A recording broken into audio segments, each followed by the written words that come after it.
Muito bem, voltamos então para a gente começar aqui o nosso estudo dessa semana. Bom dia a todo mundo que chegou. E vamos torcer, né, Ana, para que o encontro com a Ana seja tão gostoso como foi com a gente aqui em São Paulo, né? E passando lá pelo Nando, passando por você também. E aí todo o pessoal, né? Que a nossa amiga seja sempre, né, se sinta em casa aqui com a gente. E muito bem, vamos lá, começando então o nosso estudo de hoje, o Evangelho segundo o Espiritismo, né, o outro Chanri, Evangelho segundo o Espiritismo, nossa coletânea de preces, prece pelos Espíritos, hoje o item número 5, prece por um criminoso, que é a partir do item 69. E fazendo aqui um retrospecto do conteúdo do nosso trabalho, nós temos ainda a prece por um suicida, para os espíritos em arrependimento, pelos espíritos endurecidos, prece pelos doentes e obsedados. Aí temos ali essas duas últimas, né? Então temos mais 6 encontros pela frente para fechar aqui esse nosso livro, e a partir dali, quando encerrarmos, nós começaremos então o estudo do Livro dos Médiuns. E interessante é que a gente perceber que nessa sequência que Kardec organiza para nós, criminoso, suicida, arrependimento, endurecidos e tudo mais, nós vemos que tem uma correlação muito direta com o livro O Céu e o Inferno, lá na segunda parte dos exemplos, onde ele faz ali inúmeras entrevistas com os espíritos, né, de todas essas categorias, dos espíritos felizes, dos espíritos numa condição mediana. Esses aí já estão muito bem encaminhados, né, já passando por aquele processo de renovação ou já atingindo aquilo que era necessário para poder sair desse nosso ciclo de expiações. E criminosos, suicidas, arrependidos e endurecidos são as 4 categorias que ele também relacionou para nós, para os espíritos que se manifestavam nas reuniões mediúnicas que ele organizava lá na Sociedade Parisiense. E nas entrevistas, né, nós chegamos a fazer o estudo desse livro aqui na nossa sala. E a gente lembra, em cada um dos diálogos que nós estudávamos lá naquele livro, nós tínhamos ali detalhes, particularidades de cada indivíduo, que falavam um pouco da sua vida, falavam um pouco da sua história, as razões de tudo aquilo ter começado, as necessidades que eles tinham de fazer uma renovação, buscar aquele alívio para o sofrimento, para a angústia que eles apresentavam, né?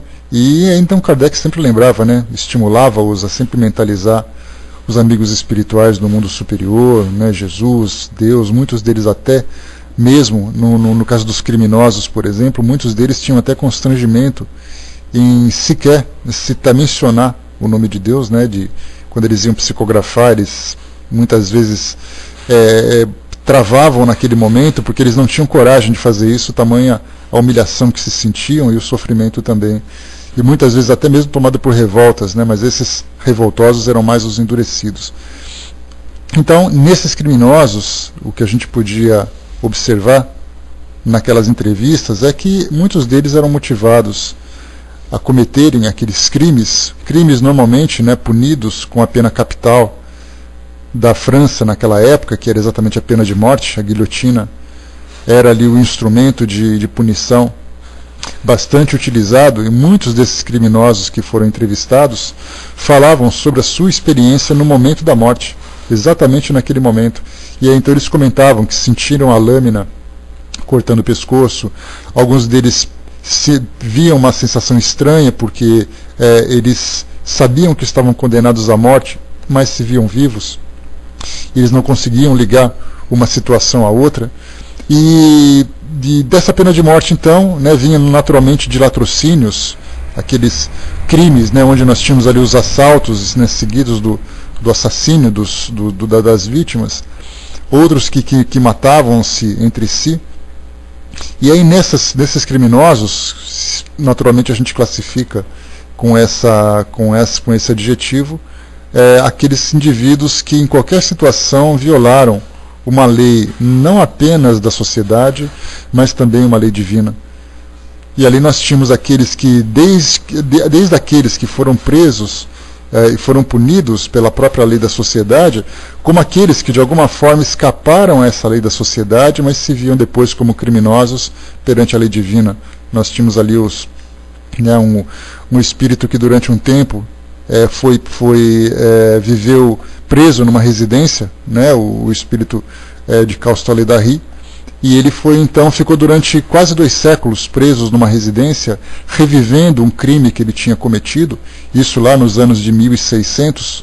Ele era um açougueiro, vocês se lembram, mas a gente repete só para ter uma referência melhor.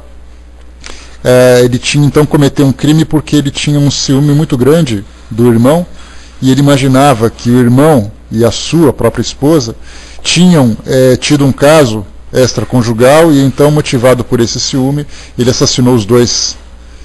E ele se via, durante todo esse tempo, quase 2 séculos, mais de 2 séculos inclusive, ele se via então com uma faca na mão, com a roupa ensanguentada, revivendo aquela mesma cena.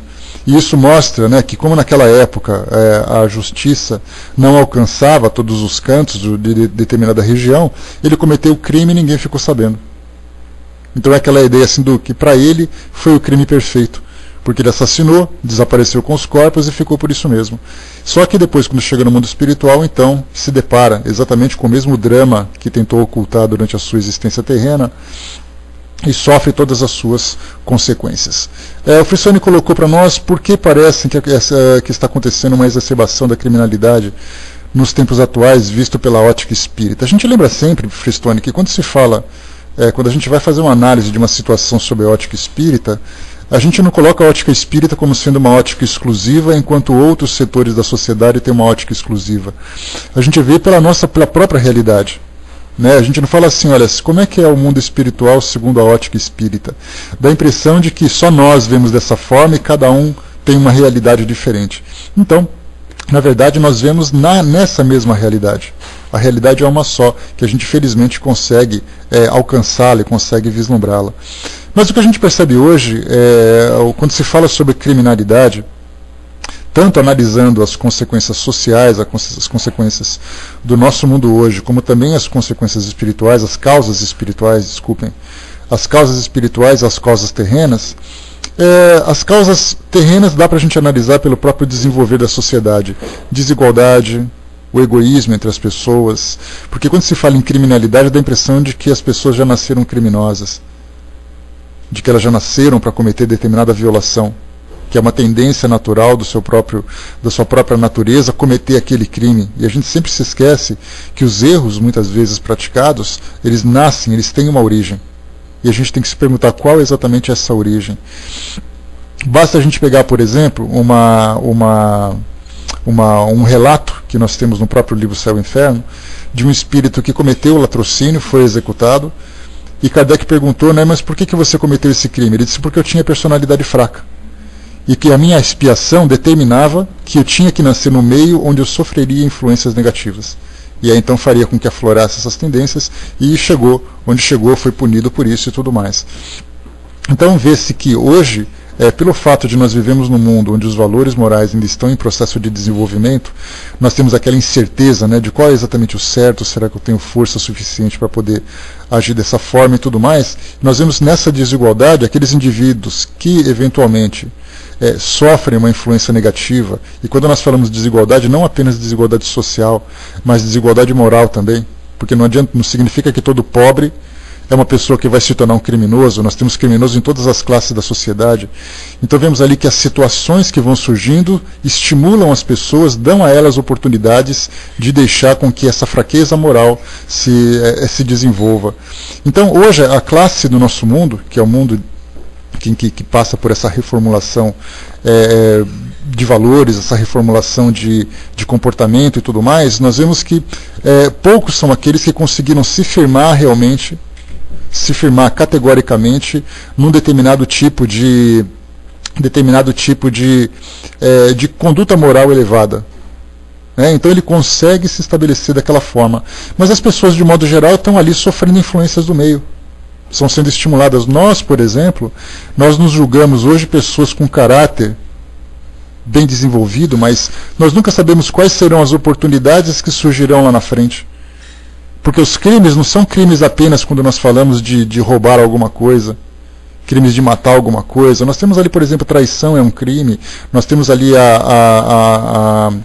no caso da infidelidade, nós temos, por exemplo, a agressão, nós temos o preconceito, são crimes das mais diversas ordens que a gente deve entender, que a gente deve compreender, conhecer para poder fazer uma análise, né?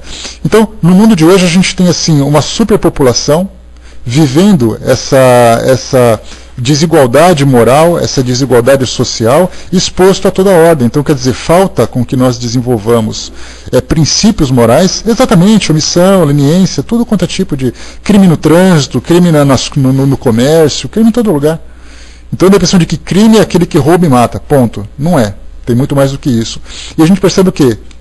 Aqueles que cometem crimes, né, aqueles que cometem crimes muito mais graves e são punidos pela nossa justiça, e temos aqueles crimes que vão ficando simplesmente ocultos no meio da sociedade. Aqueles crimes que vão ficando meio despercebidos.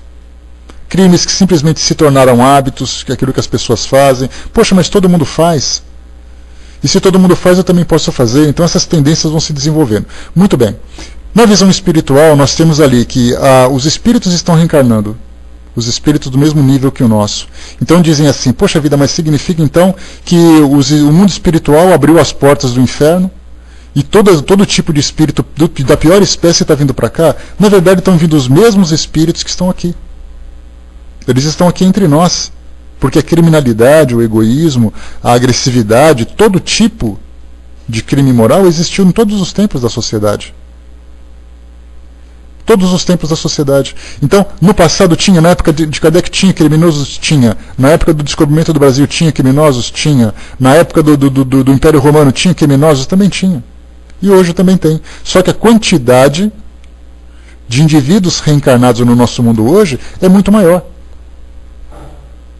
E o fato de ser muito maior, a gente percebe o quê? A maior incidência de crimes, mas ao mesmo tempo também nós percebemos que a sociedade está reagindo de certa forma contra esses crimes.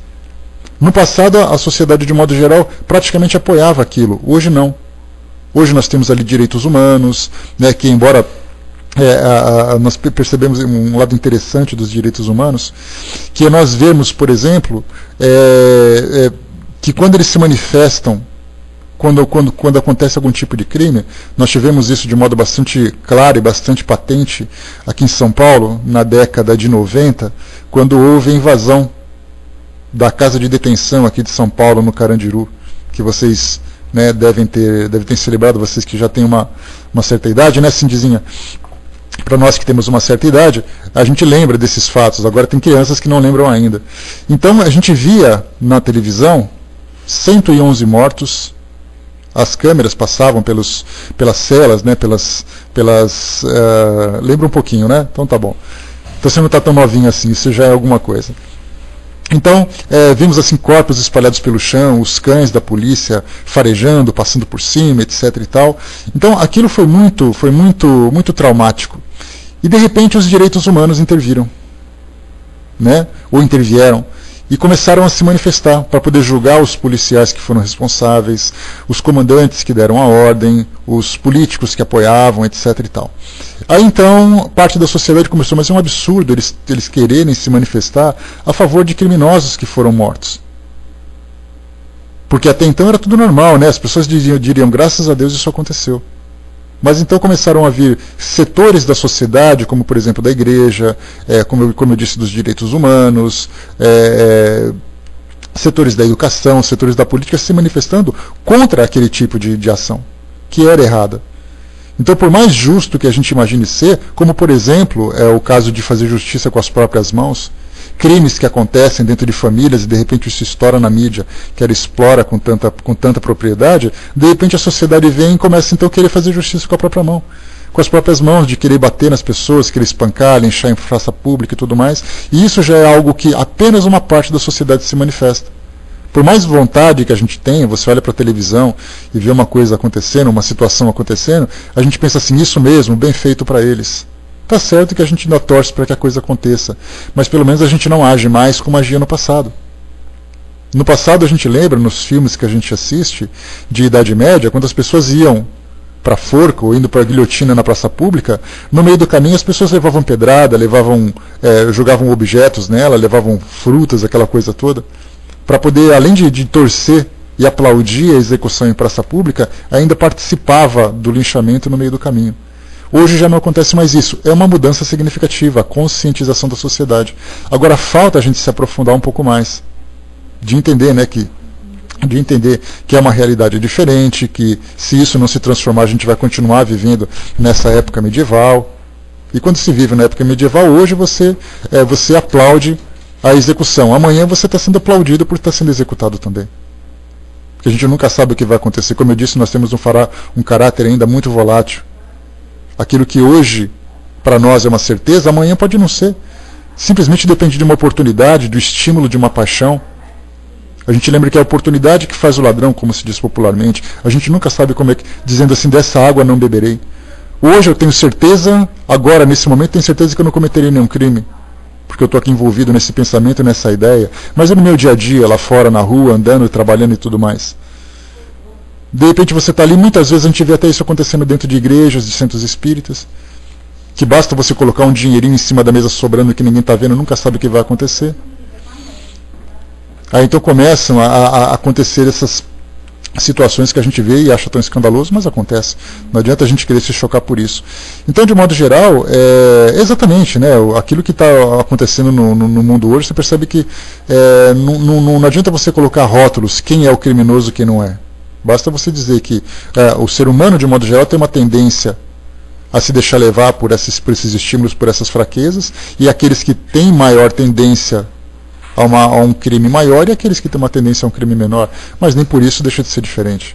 E se você pega o Código Penal, começa a julgar, então, não, aquele que cometeu tal crime tem de 1 a 2 anos, o outro de 5 a 10 anos, o outro prisão perpétua, o outro é executado e tal. Crime é crime. A gravidade faz a diferença na nossa visão, mas o crime é o crime que mostra exatamente a tendência desses valores, né? Então, como a gente fez fazendo aquela análise, só voltar um pouquinho aqui para poder ler. Então, o que a gente coloca hoje, essa exacerbação da criminalidade, como o Fristone perguntou, na verdade, ele simplesmente é a quantidade de pessoas que estão cometendo os mesmos crimes do passado. Se antes nós tínhamos 2,5 bilhões de pessoas que cometiam crime, hoje nós temos 7 bilhões de pessoas que têm a mesma tendência a cometer crimes. Então, assim, esse aumento, né, esse aumento de eventos que tem acontecido hoje, o objetivo deles, principalmente, que os espíritos nos passam, é que, estando estimulados a vivenciar esses choques morais, nós mudemos a nossa condição, porque vai chegar uma hora em que nós vamos nos cansar. É que você não está acostumado ainda, Pleiter. Tá? Frequenta mais aqui que você vai conhecer outros também.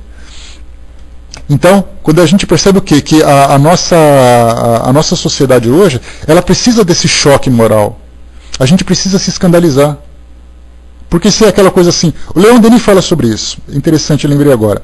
No seu livro A Guerra e o Mundo Espiritual, ele lembra da Primeira Guerra Mundial, que era exatamente a época em que a França vivia, quando Leon Denis publicou as suas obras.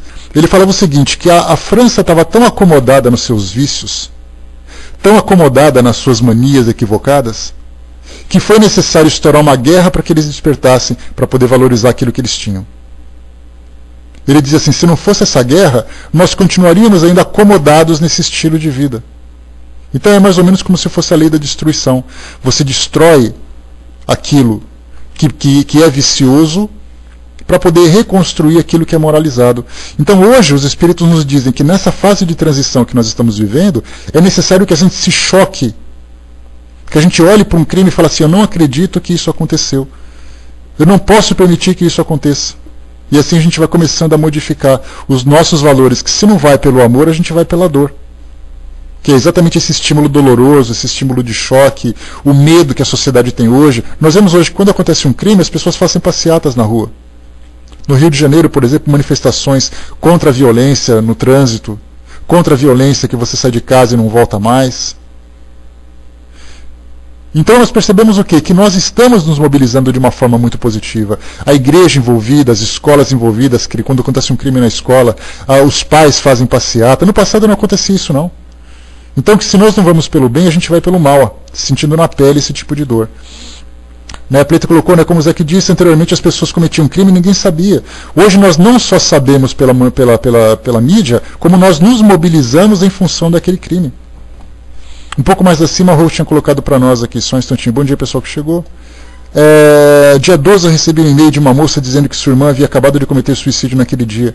Ela escreveu novamente desesperada, querendo ajuda. Ah, tá, depois a gente vê, Rô. Beleza. Manda para mim, por gentileza.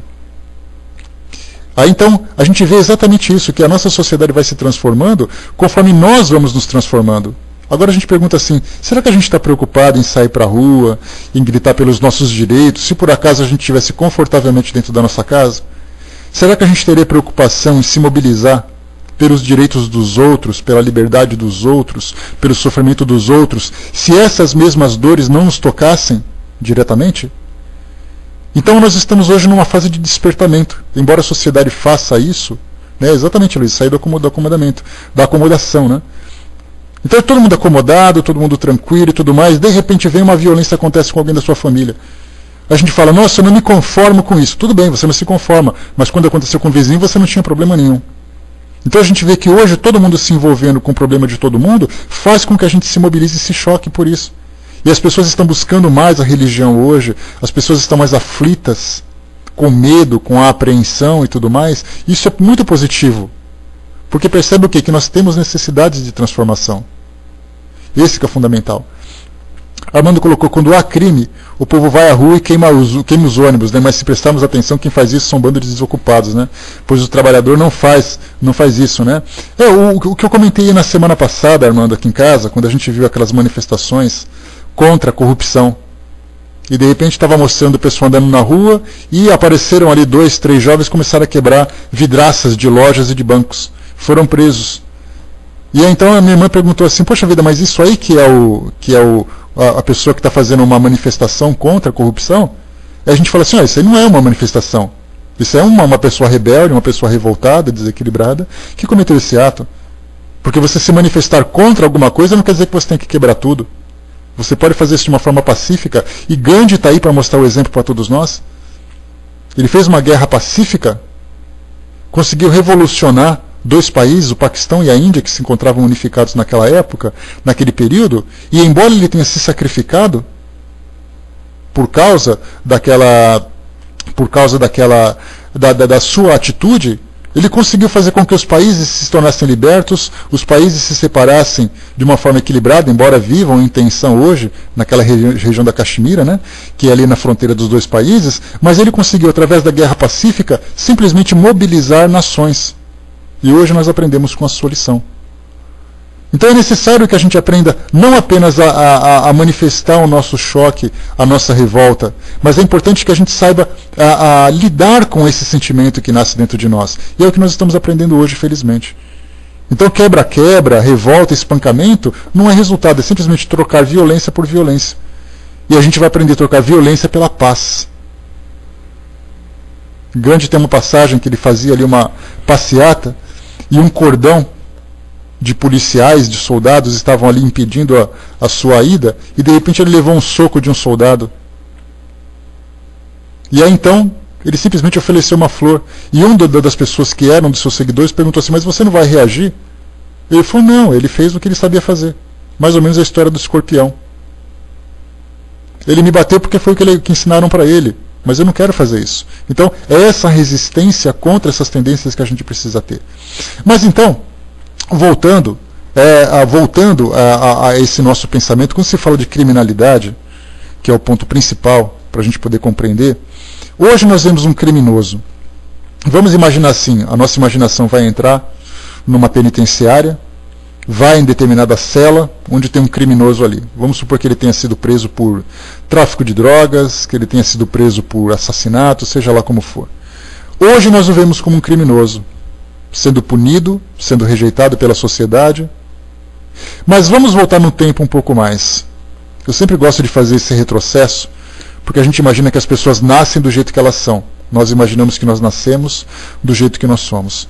Só que, na verdade, se nós voltarmos no tempo, na época da nossa juventude, na época da nossa adolescência, na época da nossa infância, na época em que nós estávamos no mundo espiritual, na época das nossas encarnações anteriores, nós vamos perceber que essas tendências negativas, elas tiveram uma origem. Muitas pessoas que são revoltadas, que são agressivas hoje, elas agem por aquilo que elas viveram negativamente do passado. Então tudo tem um começo, até mesmo para um criminoso. Tudo nasceu num determinado ponto. Se em certa ocasião ele tivesse sido ajudado, se em certa ocasião ele tivesse feito uma escolha diferente, ele não teria dado continuidade na sua vida hoje.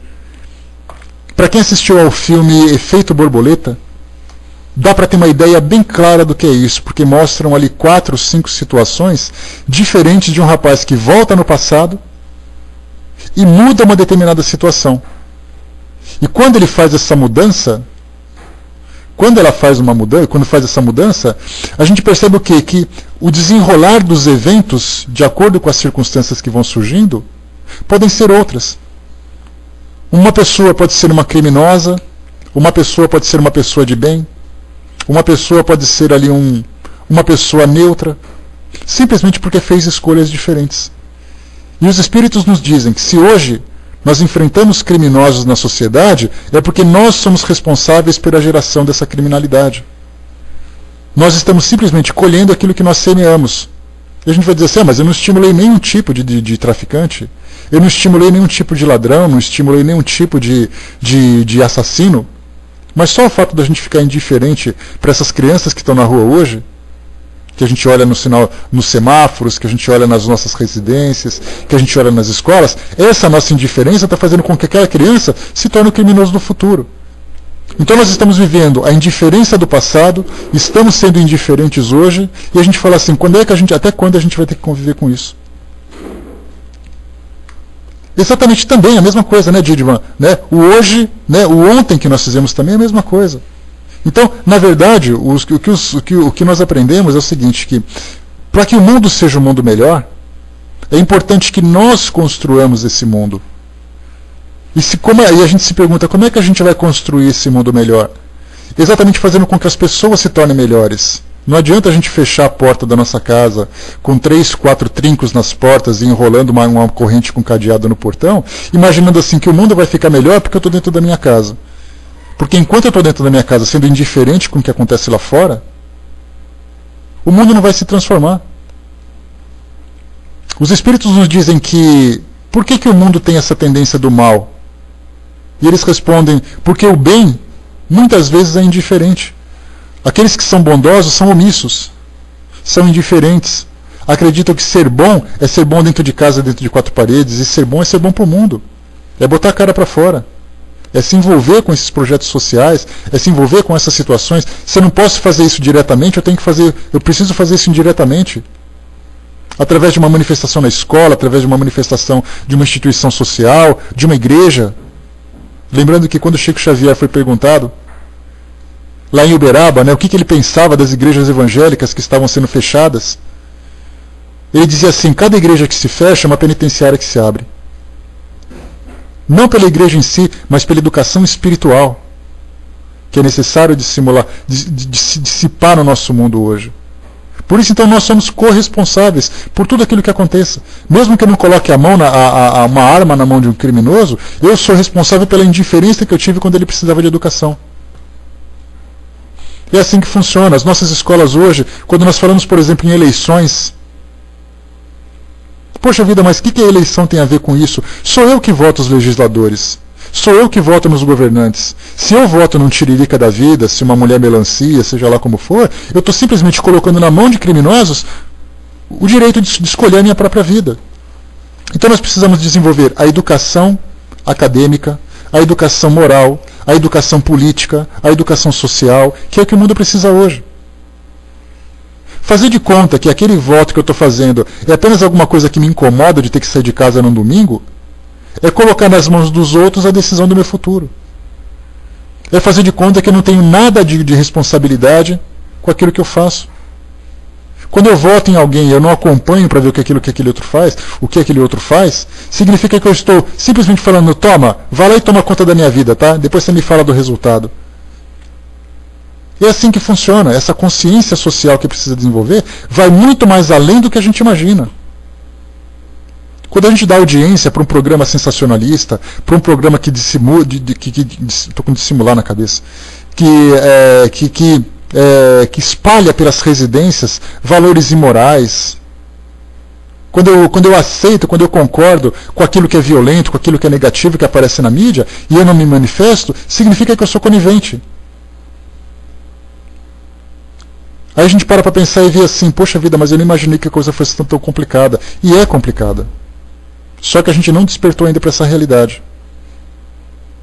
Somos nós que somos a sociedade, somos nós que construímos a sociedade, somos nós os responsáveis pelo mundo que a gente vive hoje. Não adianta querer fazer de conta que não é comigo, porque é. Aquilo que eu deixar de fazer hoje, eu vou ter que fazer amanhã. Porque, como nós já colocamos várias vezes, tudo que é mal feito tem que ser feito 2 vezes. Se a minha participação é mal feita na sociedade, eu vou ter que fazer de novo, sofrendo as consequências daquilo. E muito mais grave será quanto maior for a minha missão. Daí, então, essa consciência espiritual que nós temos hoje, o Frissoni colocou, qual é a ótica espírita? A gente vê que a ótica espírita é a ótica da realidade. É isso que nós precisamos ver. E aí, então, olhando os criminosos, voltando para o nosso raciocínio, fechando esse nosso pequeno parêntese que a gente abriu, voltando a esse nosso raciocínio, a gente vê, então, que os criminosos que nós analisamos hoje, que são aqueles que simplesmente são os doentes, são os, vamos dizer assim, os sociopatas, os doentes da sociedade, aqueles que cometem crimes, mas eles justificam os seus crimes alegando que eles têm direito disso. Aquele que rouba, por exemplo, se você vai conversar com ele, não na mídia, né? Porque quando a gente ouve na mídia alguma coisa, todo mundo está arrependido. Mas se pudesse conversar com ele na intimidade, ele falava assim, olha, eu roubei mesmo. Ele tem mais do que eu.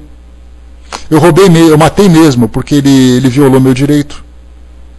Eu faço tráfico de drogas mesmo, porque é assim que eu sei viver. Então cada criminoso tem a sua justificativa, por mais absurda que ela seja. A gente não julga o indivíduo, a gente analisa o seu modo de pensar. Porque quando ele agride alguém, a gente vai num campo de futebol, e de repente você vê ali o espancamento entre torcidas, a agressividade entre eles. Aí você pergunta para um jovem, escuta, mas por que você jogou essa pedra no outro? Ele vai ter a desculpa dele. Porque é a visão distorcida que ele tem de uma certa realidade. Mas essa visão distorcida ela foi construída num determinado momento. Dentro de casa, na escola, porque ele apanhou, porque ele aprendeu a viver assim. Então é um indivíduo doente que se torna um criminoso. Percebemos que agora a gente já começa a olhar as pessoas não como um criminoso definitivo, mas como alguém que se tornou criminoso pelo fato de ter desviado os seus valores, por ter perdido as suas referências. E a gente analisa, mas é definitiva essa condição? Não, não é. Porque se hoje nós estamos nessa condição de pessoas aparentemente saudáveis, de pessoas aparentemente equilibradas, de pessoas que vivenciam suas dificuldades em família, no trabalho, com essa ou com aquela situação, hoje nós somos pessoas tentando acertar. Hoje nós somos pessoas tentando aprender. Muito bem, já é alguma coisa. No passado nós éramos criminosos. E se nós voltássemos no tempo e pudéssemos olhar o nosso histórico espiritual, nós nos constrangeríamos dos crimes que nós já cometemos. De maledicência, a maldade correndo solto, o egoísmo, a indiferença, a agressividade, aquelas pessoas que não se respeitam, não respeitam a liberdade do semelhante. Nós já cometemos tudo isso e muito mais. Sabe-se lá o que foi apagado da nossa memória nesse tempo presente. Mas chegando no mundo espiritual, essa lembrança vai se reavivar. Porque a cada momento em que a gente chega no mundo espiritual, na erraticidade, nós fazemos uma avaliação do nosso comportamento atual, vinculado com as atitudes negativas anteriores, para saber assim, olha, eu era assim, hoje eu sou assim. Fazendo uma comparação, qual foi o meu grau de melhora? O que eu preciso melhorar? O que eu fiz? O que eu deixei de fazer? Nós fazemos esse balanço constantemente.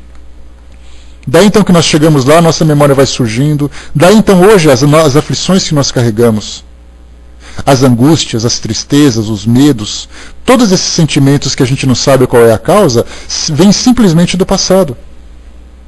Porque os espíritos, como nós já aprendemos, eles apagam da nossa memória, ou é a lei natural, digamos assim, né? A lei natural apaga da nossa memória os fatos. mas não apaga a lição. A lição ela permanece na nossa consciência. Fica quietinha, ali presente, e a gente sente assim, eu não posso fazer isso, eu tenho medo de fazer isso. Eu tenho medo de passar por aquilo de novo. Eu tenho isso, eu tenho aquilo, a gente não sabe qual é a causa. E na verdade essas lições ficaram registradas. Então o sentimento daquela violência que eu sofri ou que eu pratiquei, do arrependimento, do constrangimento, do medo, ele está presente. Eu só não lembro o que eu fiz.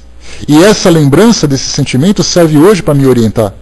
Porque se eu voltar a desenvolver a mesma tendência, esses sentimentos vão começar a nascer de novo. Esse alerta na minha consciência vai começar a gritar. Por isso, então, hoje, no passado e no presente, a nossa história é a mesma desses indivíduos que estão aqui hoje. Hoje, aqueles que são presos podem ter sido vítimas de nós que fomos presos no passado. Mas a gente para no espelho e fica se olhando, né? Mas será que eu fui mesmo capaz de cometer um crime? Será que eu fui mesmo capaz de matar uma pessoa? Será que eu fui mesmo capaz de machucar uma pessoa?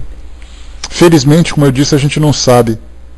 Mas seguindo a tendência do mundo passado, quando a gente olha assim aquela época da escravidão, quando a gente olha a época das guerras, a época do império, a época da medieval, a gente vê que a sociedade era desequilibrada, que o matar e o morrer era uma questão de detalhe.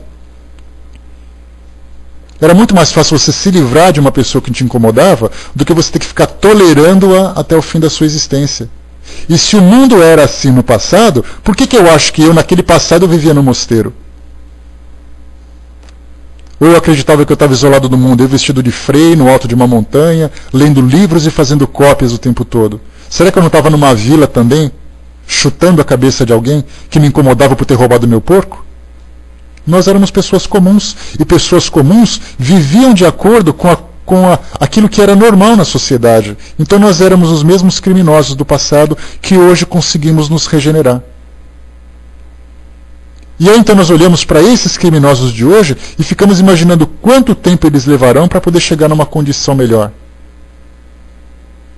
Podem levar pouco tempo, podem levar muito tempo, né? E muito mais também, Alex, bom dia. Muito mais também, muitas pessoas vão continuar fazendo essas argumentações. Pensadores, filósofos. Só que o grande problema que nós observamos na sociedade hoje é que a visão que se tem das situações que acontecem, daquilo que nós vemos hoje, é uma visão materialista do mundo. A doutrina espírita ela nos amplia a visão porque mostra um aspecto espiritual. Porque hoje nós temos pensadores, sociólogos, temos debates ali nos tribunais de justiças, nas universidades, temos ali um monte de especialistas falando, mas numa visão limitada. Porque para aquele especialista hoje, que é, por exemplo, um coronel da Polícia Militar, um juiz de direito, e quando ele tem uma visão comum do mundo, quando ele pensa assim, bom, as pessoas nascem uma vez e morrem uma vez. Essa coisa de espírito é algo que não interessa no momento. Quando se tem essa visão, ele vê, por exemplo, que um criminoso que está condenado a 30 anos, essa pessoa está condenada a morrer na penitenciária. E não tem nada que se possa fazer por ela. Quando a gente vai em outros países, nos Estados Unidos, por exemplo, como recentemente, teve ali um criminoso que foi executado, a saída da sociedade, a saída encontrada por aquela sociedade é exterminar o criminoso. Porque acredita-se que eliminando aquele indivíduo, o problema está resolvido. Só que não leva em consideração, por exemplo, essa questão do espírito. O espírito continua vivo. E é uma realidade, não é uma questão mística. Não é uma questão religiosa. Nós somos espíritos encarnados que temos uma história passada e temos uma história futura. E a gente tem que falar isso com convicção. Olhar para aquele criminoso, não com alguém que precisa ser exterminado e isolado, mas para um espírito que precisa ser educado. Então, por maiores que sejam os debates que hoje a sociedade acaba apresentando para todos nós a respeito da criminalidade, das diferenças sociais, se nós não olharmos com uma visão muito mais ampla, nós vamos simplesmente acreditar que a nossa realidade é essa hoje. Porque o meu problema, então, se eu pensar dessa forma, ele vai acabar daqui uns 40 anos. Eu tenho 42 anos, eu posso imaginar que uma expectativa de vida de mais uns 40 anos. Se eu tiver uma vida saudável, vai com Deus você fala bom dia. Então, daqui a 40 anos eu não tenho mais nada a ver com isso. Só que eu tenho, porque não só tenho que fazer hoje, como voltarei para cá outras vezes. Então a ideia da reencarnação, que já sai desse âmbito espiritual, mas já começa a ser analisado de modo diferente, pelas lembranças das crianças do passado, pelas pessoas que têm intuições. Analisar essa questão do espírito, ela precisa ser incorporada também nessa questão do julgamento do que nós vemos hoje. Daí então que esses debates são infrutíferos, porque são medidas paliativas para o momento presente. E não simplesmente definir tudo, né, ou trabalhar uma realidade pretérita e uma realidade futura. Isso é fundamental para todos nós. Coloca na área de texto, Luísa, mas dá para reconhecer, é só observar a tendência, né, do que nos trai. Né? Sim, né, basta a gente analisar quais são as minhas fraquezas hoje. Eu tenho a fraqueza para quê? Tenho a fraqueza para mentira? Eu tenho a fraqueza para agressividade? Tenho a fraqueza para o vício? Tenho a fraqueza pela sensualidade? Basta analisar as minhas próprias fraquezas que eu consigo destrinchar qual foi o meu passado. Se a gente imaginar assim, poxa, mas que Deus imperfeito esse? Fez com que Madre Teresa de Calcutá nascesse com todas as suas virtudes e colocou o Zezinho da Silva, que cometeu um assassinato e está preso na penitenciária. Que justiça é essa? Como é que ele pôde criar seres tão diferentes? Como é que ele deu a oportunidade de alguém nascer numa família de classe média alta, e o outro nascer numa favela? Essas diferenças são para nós argumentos importantes, são evidências significativas, mostrando que você nasce no local certo, com a tendência certa, porque você tem um histórico pretérito. E não simplesmente porque Deus jogou dados, aí ele olhou para minha cara e falou assim, já sei, não fui com a sua cara, você vai nascer lá naquela favela. Aí aparece aquela criancinha piscando de olhinhos de anjo, mas que bonitinho, você vai nascer num berço de ouro. Não é assim que funciona. Tudo tem uma razão, nós somos atraídos de acordo com as nossas tendências para esses ambientes, conforme a nossa personalidade foi se desenvolvendo. Porque hoje as religiões, de modo geral, infelizmente o espiritismo quase que cai, quase vem caindo nessa mesma cilada, tem uma tendência a proteger aqueles que são os seus adeptos e a colocar de lado aqueles que não pensam como eles. Ou seja, se você entrar no meu grupo, ótimo, a gente vai te visitar e tudo mais. Mas e se por acaso aparecer alguém me xingando na rua? Não, fecha a porta para ele não atrapalhar a gente. Em vez de falar assim, escuta, vem cá, entra aqui, por que você está xingando a gente? Vamos conversar, quais são os seus argumentos? Essa educação das instituições se preocuparem com a sociedade é algo que está faltando. Mas a gente vê o quê? Panelinhas formadas na sociedade, países se protegendo. Não, esse é o meu país, eu vou proteger os meus cidadãos, a minha fronteira. Mas o país do lado está em guerra, problema deles. Não foram eles que arrumaram? Só que no mundo espiritual não tem fronteira.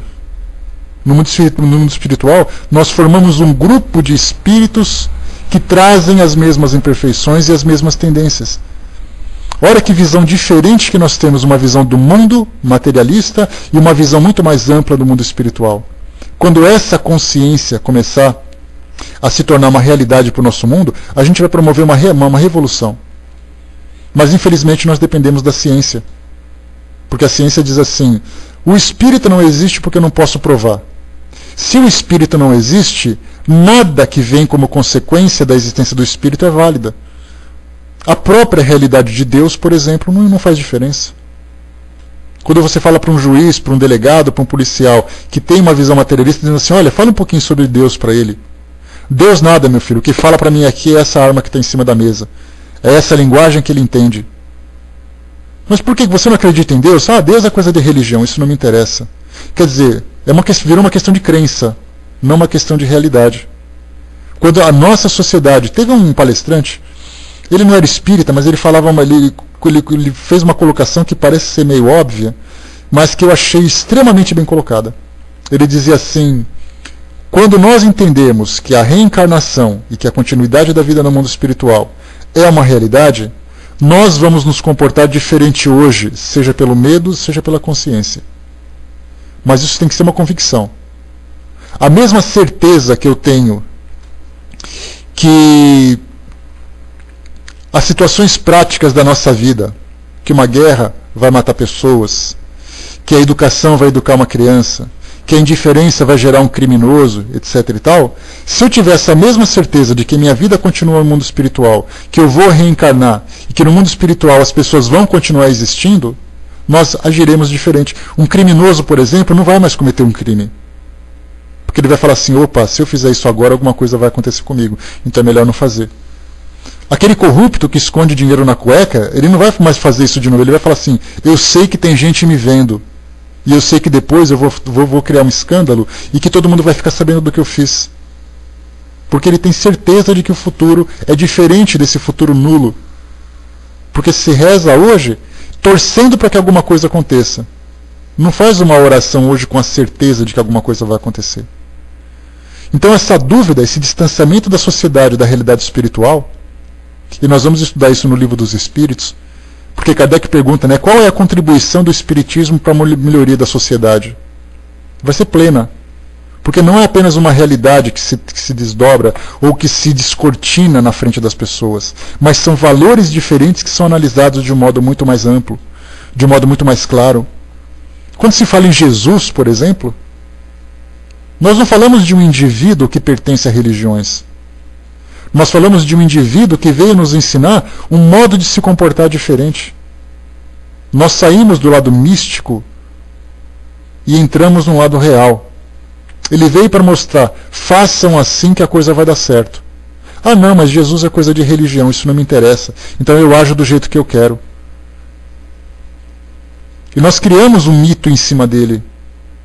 Não em cima dele. Vamos tirar Jesus da história? Tá, vamos colocar aqui do lado um pouquinho. Vamos falar de outros indivíduos que trouxeram valores nobres para a sociedade. Independente de religião. Pessoas que vieram realmente fazer a diferença no mundo. Com a sua postura, com a sua conduta, com o seu exemplo. A gente olha e fala, nossa, ele parece um santo. Ah, tá bom então, vem cá, vamos continuar conversando sobre o que a gente estava falando. E aí então nós vemos um mundo hoje indiferente com essas situações, mas todo mundo sofrendo, todo mundo angustiado. Aquele mundo de lágrimas e ranger de dentes que é colocado para nós nos evangelhos, é o mundo que a gente vive hoje. E a gente não se deu conta que fomos nós que criamos essa mesma condição, e nós temos hoje condições de fazer diferente. Só que pelo fato de nós sermos muito egoístas, o mundo hoje é um mundo ainda bastante egoísta, a gente não faz um trabalho tão intenso, porque a gente sabe que é um trabalho demorado e que a gente não vai colher esses frutos. Para que eu vou me sacrificar tanto agora se eu não vou viver essa realidade? Porque daqui a pouco eu estou morrendo. Essa é uma coisa que vai acontecer daqui a um século, mais ou menos. Então eu não preciso fazer agora. Nós não fazemos planejamentos a longo prazo porque nós não temos a preocupação, porque nós não acreditamos que nós vamos colher esses frutos. A gente quer coisa imediata. Eu quero fazer alguma coisa agora e funcionar. Se não funcionar, vai demorar, vai demorar, vai demorar. A educação dos filhos para nós já é um desafio. Ficar educando aquela criança durante todos aqueles anos, investindo, investindo, investindo. A gente já se perguntou por quê? A gente faz a coisa tanto por instinto, que não se deu conta ainda de que o nosso papel é fazer com que esses indivíduos venham contribuir com novos valores para o nosso mundo hoje. Uma mãe que educa um filho, um pai que educa um filho, não faz isso porque a natureza disse que tem que fazer. Eu tenho que fazer porque eu estou investindo nele o futuro do mundo. E é um futuro que se eu não colher hoje, eu vou colher amanhã. André Trigueiro, que é palestrante espírita, jornalista do Globo News, ele tem um trabalho muito interessante que ele já vem desenvolvendo há alguns anos sobre consciência ecológica, não apenas na sociedade, mas também dentro do espiritismo. Espiritismo e ecologia. E numa das suas primeiras palestras ele dizia assim, as pessoas podem achar que eu estou meio maluco de falar de uma coisa que não tem nada a ver com o espiritismo, mas tem tudo a ver. Porque se eu sou um espírito reencarnacionista, que vou reencarnar sempre, o mundo que eu estou destruindo hoje vai ser o mundo que eu vou pegar destruído no futuro. Então não adianta imaginar assim que eu posso jogar coisa no lixo hoje, desmatar, fazer acontecer, que eu vou morrer e tudo vai dar certo. E depois que eu morrer eu vou voltar. Aí eu vou voltar e vou falar assim, mas que lixo esse mundo, hein? Aí eu volto um pouquinho no passado, foi o lixo que eu mesmo deixei. Quer dizer, aquilo que eu crio em termos de material, em termos de matéria no nosso mundo hoje, é o que eu vou colher no futuro. Aquilo que eu crio em termos morais hoje, é aquilo que eu vou colher no futuro também. Por isso então a gente percebe que vivemos numa sociedade adoecida. Não é uma sociedade agonizante. Porque se a gente disser agonizante, nós teremos a impressão de que o nosso mundo está falido. de que o nosso mundo não tem mais volta, de que tudo vai ficar assim para sempre, ou seja, que nós perdemos a esperança. Mas quando eu começo a ver de modo diferente, sabendo que eu tenho tempo suficiente, porque eu sou um espírito imortal, a tendência é sempre eu evoluir, todo o trabalho que eu faço hoje sempre vai me gerar alguma coisa positiva, toda a educação, toda a gentileza, toda a virtude que eu semear no nosso mundo hoje vai promover uma mudança em alguém que convive comigo. Eu vou ter tempo para tudo. E quando eu viver essa certeza e começar a investir, que infelizmente hoje é uma pequena parcela daqueles que são conscientes em todas as religiões, dentro da doutrina espírita, dentro das religiões evangélicas, dentro das religiões católicas, nós falamos da ortodoxa, da católica apostólica romana, falamos do judaísmo, do budismo, da religião muçulmana. Em todos os cantos do mundo nós temos virtudes. Só que, infelizmente, essas virtudes são muito pequenas ainda, mas são perseverantes. E esse nosso mundo, esse processo de transformação que o nosso mundo hoje, com a reencarnação desses espíritos mais desenvolvidos, vai começar a fazer com que os exemplos se tornem muito mais amplos, se tornem muito mais permeados pelo nosso planeta. Aqui e acolá não é mais um ou outro indivíduo, mas é uma legião de indivíduos que vem mostrar para nós valores diferentes. Chegou no momento em que é hora de nos estimular de um modo muito mais ostensivo, e é isso que eles vieram fazer. A Alex colocou: por isso temos que nos preocupar em fazer a nossa parte da melhor forma possível. A vida nem sempre segue a nossa vontade, mas ela é perfeita naquilo que tem que ser. E espera de nós a nossa parte também, isso que é mais importante. André colocou lá em cima para nós: minha filha mais nova ontem perguntou: mãe, como as pessoas podem viver sem acreditar em reencarnação? Esse é um pensamento interessante, né, André? A educação que a gente começa a semear hoje, porque eu posso negar, a gente quando tem debates teológicos, as pessoas falam: mas não está aqui, mas não está ali, mas não analisa os pormenores.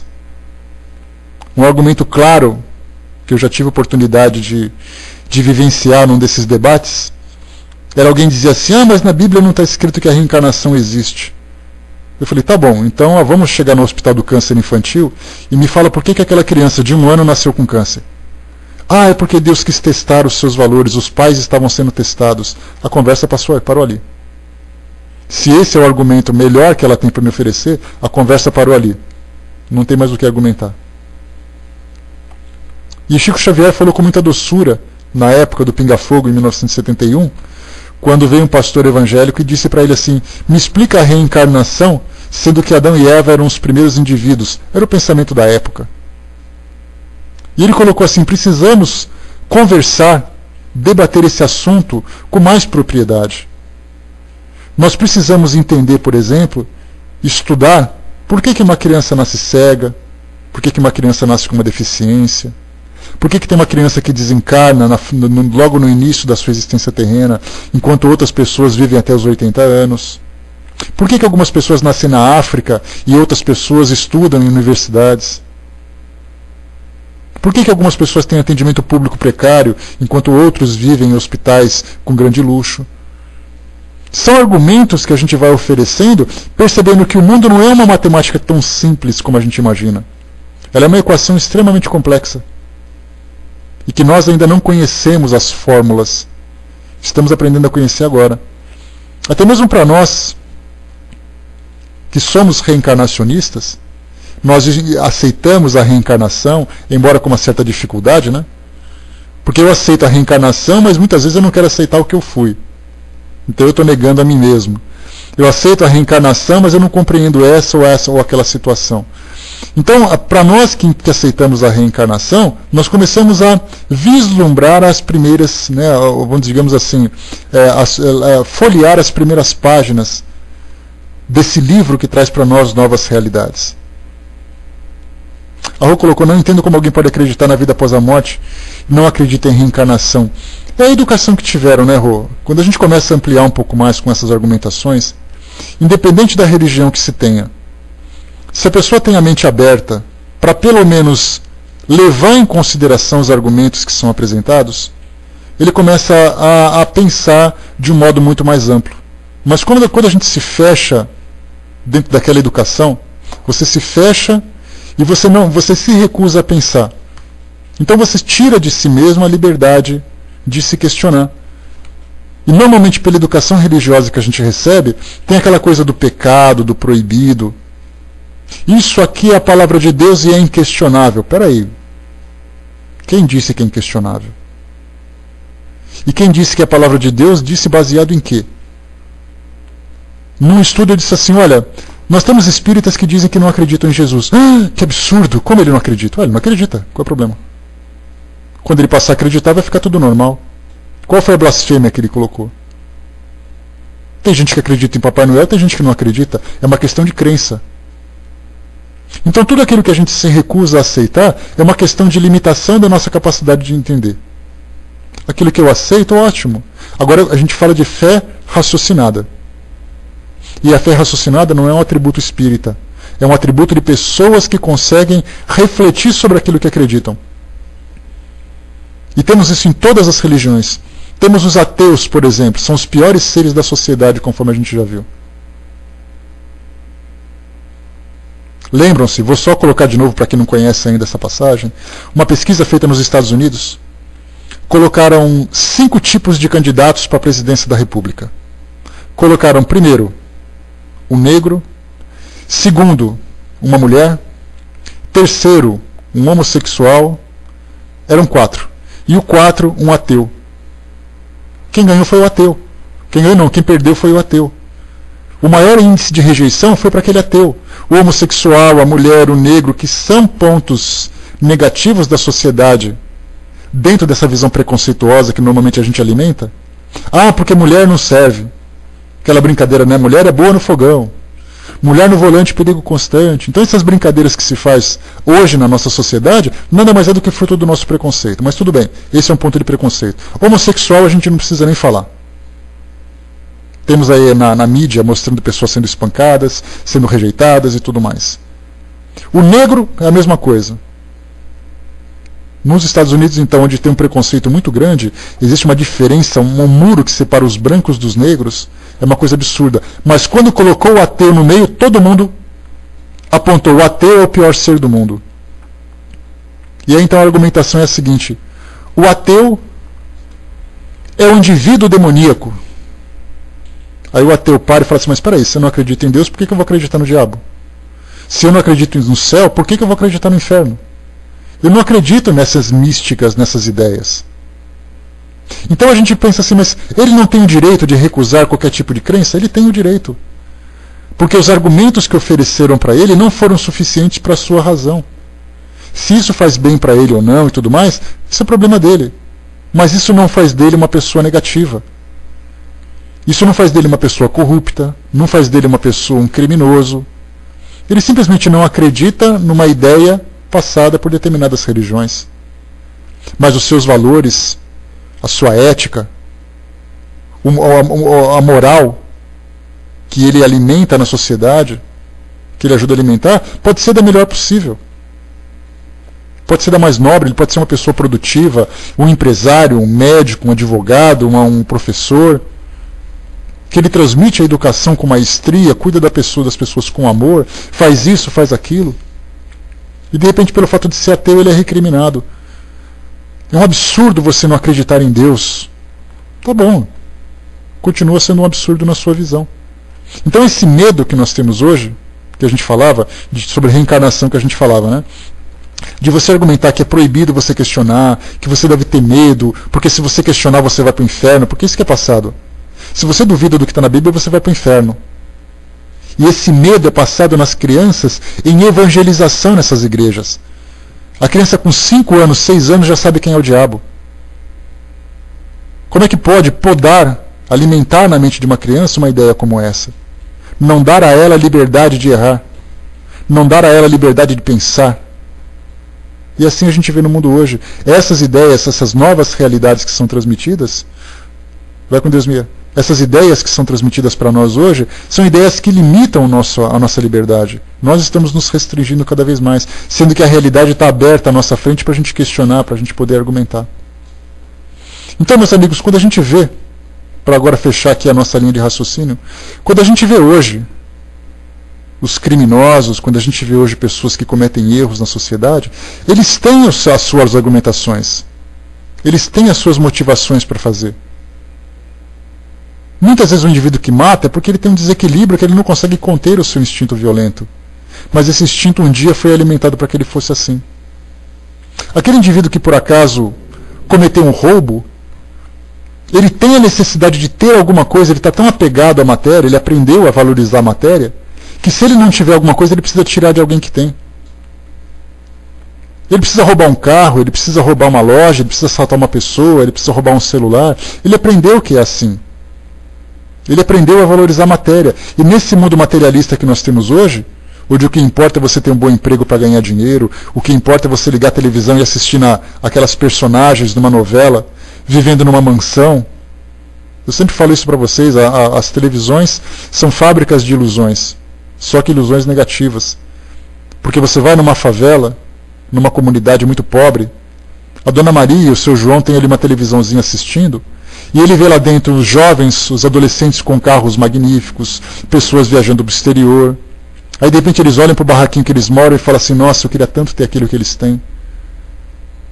Valorizam muito mais as posses dessas personagens do que as discussões, as agressividades. Tivemos aí recentemente uma cena de novela que uma mãe expulsou a filha de casa, mas o que importa é que a filha saiu com um carro importado. O fato dela ter sido expulsa de casa, eu faria a mesma coisa se estivesse na minha casa. São esses os valores que a gente alimenta na sociedade hoje. É isso que dá dinheiro, é isso que dá ibope. E de repente a gente pega uma criança roubando um celular, é porque ela viu na televisão um adolescente de malhação ligando para o celular. Porque mostrou que é chique, que é importante, que é nobre. Então somos nós que estamos alimentando esses valores e somos nós que estamos criando esses criminosos. Porque se você quiser fazer uma propaganda de celular na televisão, coloque acessível para todo mundo. Que todo mundo tenha um celular igual. Se você coloca um carro com um bonitão lá dentro, coloca um carro comum para que todo mundo tenha. Não fica fazendo seleção para quem pode e para quem não pode, porque quem não pode, se ele não tiver valores o suficiente, ele vai se deixar levar pela criminalidade. E é o que acontece hoje. O que vale é eu ser chique dentro de um carro importado. Vai um criminoso na rua, coloca uma arma na cabeça de uma jovem e rouba o carro importado dela. Na televisão estava dizendo que era chique. É assim que a gente vive hoje. Esses são os valores que nós alimentamos. E são esses criminosos que hoje nós julgamos e condenamos e queremos exterminar, sendo que nós mesmos criamos. Como isso vai acontecer? Através da educação moral. É um processo lento, não é algo que acontece de uma hora para outra. Não adianta a gente imaginar, por exemplo, que você vai falar para o presidente de uma montadora de carro, olha, coloca o carro mais barato. Não fique estimulando as pessoas a falarem isso, falarem aquilo. Porque não é assim que o mundo funciona. As pessoas precisam de amor, as pessoas precisam de compreensão. Elas não precisam de carro importado. Isso faz bom para a vaidade, faz bom para o ego, mas não faz bom para a sociedade desigual como a gente tem hoje. Ele vai dizer, meu filho, nossos investidores, a nossa planilha, os nossos gráficos, etc. e tal. Então a sociedade precisa se reformular nos seus valores através da educação do indivíduo, através da educação familiar, através da educação social. Aí sim nós vamos deixar de gerar esses criminosos. Nós como sociedade, porque não são eles que criam, somos nós. E aí então, quando a gente começa a analisar, aqui naquele que desencarna, num criminoso que acabou de chegar no mundo espiritual, nós normalmente falamos assim, vai tarde, né? Ou foi tarde. E que fique por lá, que fique no inferno e tudo mais, nós temos que lembrar que esses indivíduos são espíritos passando por um processo de evolução. São espíritos que estão ali aprendendo a se desenvolver, são espíritos conhecendo novos valores, são espíritos que ainda não conheceram essa nova realidade. E quando eles desencarnam, são esses que precisam de ajuda. A gente faz uma prece ardorosa para Chico Xavier quando ele desencarna e ignora aquele criminoso na penitenciária que morreu numa guerra entre gangues dentro da penitenciária, porque a gente acha que é menos um para alimentar. São espíritos que estão ali. São espíritos que estão ali crescendo, se desenvolvendo, errando, e eles precisam de ajuda. E Kardec coloca para nós então, aqui no prefácio, num pequeno prefácio do Evangelho segundo o Espiritismo, que ele diz o seguinte: se a eficácia das preces estivesse na razão da sua extensão, As mais longas deveriam ser reservadas para os mais culpados, porque eles têm mais necessidades do que aqueles que viveram santamente. Recusá-las aos criminosos é faltar à caridade e desconhecer a misericórdia de Deus. Pensar que são inúteis porque um homem cometeu faltas muito graves seria prejulgar a justiça do Altíssimo. Essa introdução, então, das preces pelos criminosos mostra exatamente isso, que eles são os mais necessitados. Rezar para santo é uma coisa até incoerente, né? Para que eu vou rezar? Ó Deus, acolha o santo que acaba de desencarnar. Ele vai ser acolhido pelas próprias obras que ele fez. A gente tem que falar por aqueles que não entenderam ainda. Deus, acolha aquele sofredor, porque é ele que precisa. Acolha aquele criminoso, porque ele se encontra na ignorância. Desperte nele a consciência daquilo tudo que ele fez e daquilo que ele precisa fazer. Não adianta a gente pedir o bem para quem está bem. A gente tem que pedir o bem para quem não conheceu ainda o bem.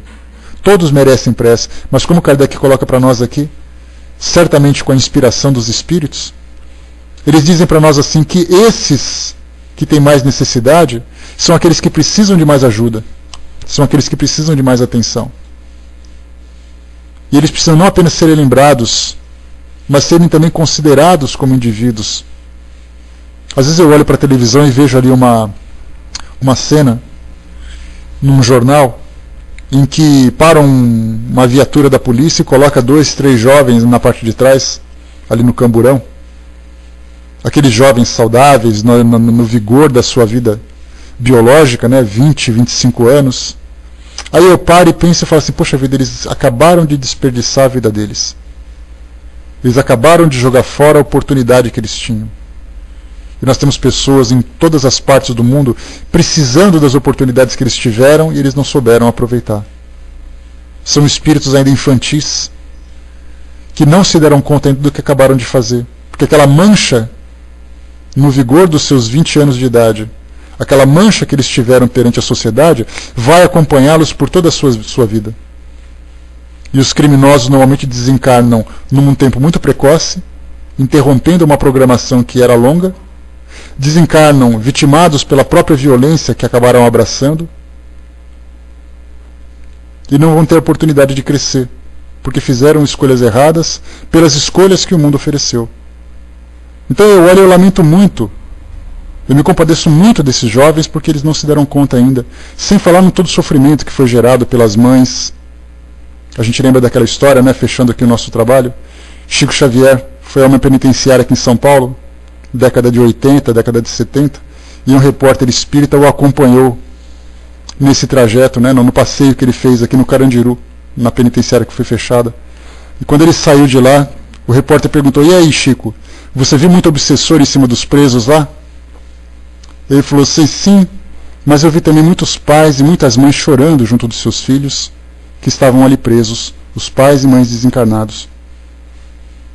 Então tudo isso mostra a complexidade que é dessa situação que a gente analisa hoje. Quando vocês tiverem a oportunidade de observarem um criminoso sendo preso, alguém gritando dentro de uma cela, alguém violento que acabou de cometer um crime, nos compadeçamos dessas pessoas, desses espíritos. Porque a queda no abismo que eles tiveram foi uma queda muito profunda. E todos terão que subir de novo. E muitos deles com a nossa ajuda. Então lamentemos, tenhamos um pensamento diferente de piedade, de compaixão, de amor por essas pessoas. A gente não pode fazer nada na condição em que eles se encontram. Não diretamente, pelo menos, mas que os nossos pensamentos o envolvam com amor. Porque sem amor eles já são assim. Se continuarem assim, eles jamais vão conseguir se levantar. E Jesus disse para todos nós, né, que nenhuma ovelha se perderá. E essas ovelhas perdidas serão também resgatadas. E precisam da nossa colaboração. E aqui então, para a gente poder fechar, eu vou até poder aproveitar e já fazer aqui a nossa prece de encerramento, Vaninha, porque a prece de Kardec ela é bem oportuna para nós aqui nesse momento, que nesse nosso livro de preces. Então a gente já faz a prece, aqui adaptando a nossa realidade. Então elevemos o nosso pensamento e aproveitemos então, pedindo, Senhor Deus de misericórdia, não repudieis os criminosos que acabam de deixar a terra. A nossa justiça, a justiça dos homens, pode condená-lo, mas isso não o livra da vossa justiça, caso seu coração não tenha sido tocado ainda pelo remorso. Tirai-lhes a venda que lhes oculta a gravidade de suas faltas, e possam os seus arrependimentos merecer a vossa graça, para que se aliviem do sofrimento de suas almas. Possam também as nossas preces e a intervenção dos bons espíritos levar-lhes a esperança e a consolação, inspirar-lhes o desejo de reparar as suas más ações através de uma nova existência e dar-lhes a força necessária para não sucumbir nas novas lutas que terão de enfrentar. Senhor, tende piedade deles. E pedimos também, Senhor, que todos nós, espíritos encarnados, que todos nós que buscamos o trabalho no bem, possamos também olhar para esses redutos de indivíduos que ainda não conseguiram compreender a sua lei, o objetivo de suas existências, a importância de suas encarnações. Que o amor que nós realizamos no nosso trabalho possam sensibilizá-los e entender-lhes também que o amor, que hoje eles não tiveram oportunidade de conhecer, se encontram ao seu alcance, que nós possamos tocá-los, que nós possamos despertá-los, para que eles modifiquem as suas ações, para que eles modifiquem as suas condutas. Que todas as equipes espirituais que trabalham junto às penitenciárias, que trabalham junto aos criminosos, consigam, alimentados pelas nossas vibrações, alimentados pelos nossos pensamentos, realizarem bons trabalhos de amparo, de socorro, principalmente de resgate, que é exatamente aquilo que esses espíritos precisam. Abençoe, Senhor, o nosso trabalho, que essas nossas reflexões tenham sido proveitosas para todos nós, que possam despertar em nós uma visão diferente do mundo